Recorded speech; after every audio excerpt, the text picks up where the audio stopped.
A lot of odd things happened to the UFC in 2021, most of it based on change. Only a number of pay-per-view cards got to have full crowds for the most part. We had a new and pretty good season of The Ultimate Fighter, and Conor McGregor got knocked the fuck out by Dustin Poirier. That's me happy for a lifetime and a half. Where it struggled for me personally was to hold up in his Fight of the Night deliveries. No disrespect to the company meant, but it was legit difficult to scrape together my 10 favourites of the year, especially with how many fights got that accolade, despite being very one-sided. I tried to pick what I thought were the most even and exciting, and hopefully you'll feel the same type of way. So, let's go. Number 10, Kennedy and Zechikwu vs Carlos Ulberg. There's a lot of things I love about the sport. One thing is huge momentum shifts, another is respect, and yet another after that is a well-earned finish. And I also love seeing two names I'm unfamiliar with put on a banger, and luckily this fight has all that and more. Carlos had the early portion of it, but Kennedy fought his way back before the bell sounded for the first round, making it very even. Aside from the thumb to the eye in round 2, it's still very entertaining, with both men slugging it out before Kennedy ends it with a beautiful right uppercut and some additional punches before the referee stops it. It's just a good time and a really good fight. Number 10, Yuri Prohaska vs Dominic Reyes. There's a very good chance that not many people will remember this fight past the insane finish, and maybe it's not technically as good as Kennedy Carlos was, but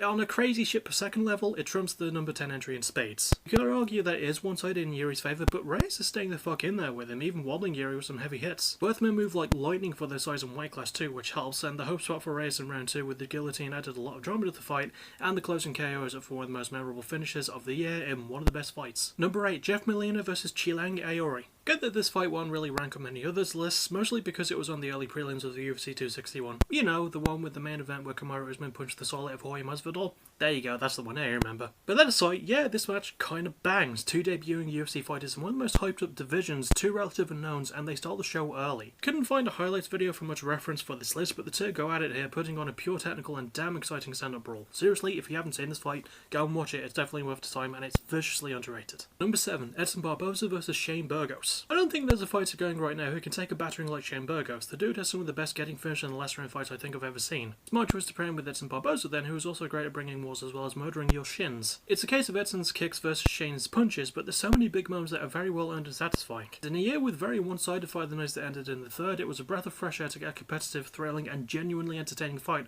that actually earned the ending. Number 6, Kyler Phillips vs Hellion Paiva. When your nickname is Matrix, you better earn it. No, I'm not talking about the bloated sci-fi action movies, I'm talking about Kyler Phillips, who is to MMA what Ricochet is to pro wrestling. Now the difference is I'm sure Jim Cornette doesn't hate Kyler for no apparent reason other than he's really good at flipping around. For the most part, Kyler does seem to have this fight, but Hellion Paiva's composure pays off wonders and he starts pulling away as the fight goes. It's also just a damn magical fight to watch at times with big shots aplenty, tons of laser precise strikes and very little dip in the moments between. You love to see it, and I know I do, so yeah, watch it. See it again. You might love it more. Number 5, Brad Riddell vs Drew Dober. It isn't often that I equate crowd reaction to how much I enjoy a fight, but goddamn I really got as into this as the good folk of Glendale, Arizona did. This was one of my first legit favourites of the year too, so that goes a long way. This felt like a very classic UFC fight in more ways than the fight itself being good. It was just two of the best dudes standing across from each other and punching a lot for 15 minutes. I love the respect on display, and this might be the nicest fight on the list, but it's also super competitive, surprisingly smartly fought from both men, and it's just a good clean bit of brawling. Number 4, Santiago Ponzinibbio vs Miguel Baiza. Santiago Ponzinibbio is one of my favourite fighters going, with one of the most difficult to pronounce names. In the UFC, that's bloody saying something. I'm sucker for a close unanimous decision win, especially one that's exciting.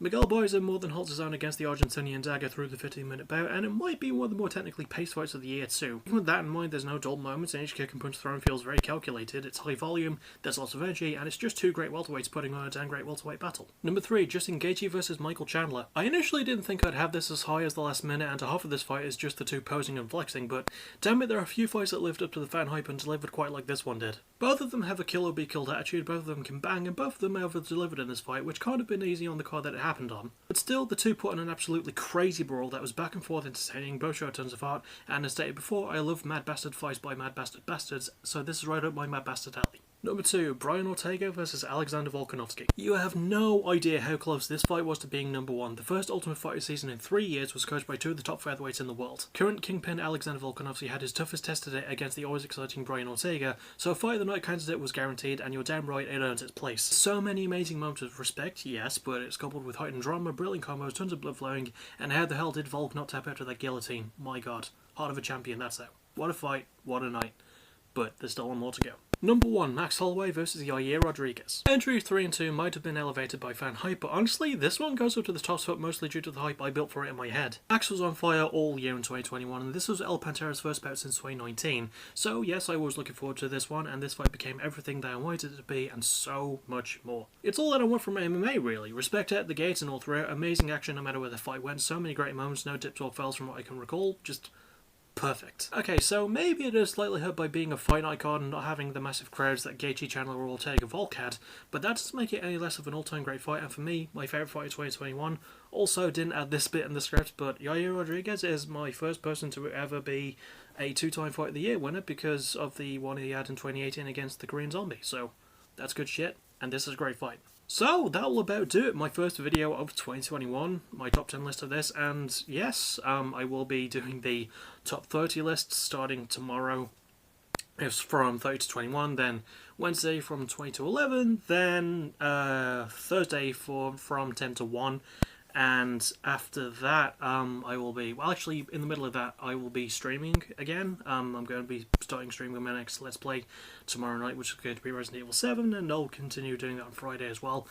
And yeah, I don't really have many other videos planned beyond that. I do plan on getting back to writing for Backtracking though, because it's the For Today episode, so I'm going to sort that basically as soon as the video's up on YouTube, and that'll really about do it. I can't think of a lot else to say, but thank you for helping 2021 be a little bit easier than... Hang on, did I say this was my first video of 2021? I meant to say 2022. But just in case, thank you all for making 2021 a little bit easier to deal with, and I know this is a much more productive year for me, and I think it really helped me to distract from all the shit that was happening, and hopefully 2022 will be not as bad, but hopefully I'll still have as much fun making these videos, so that'll about do it.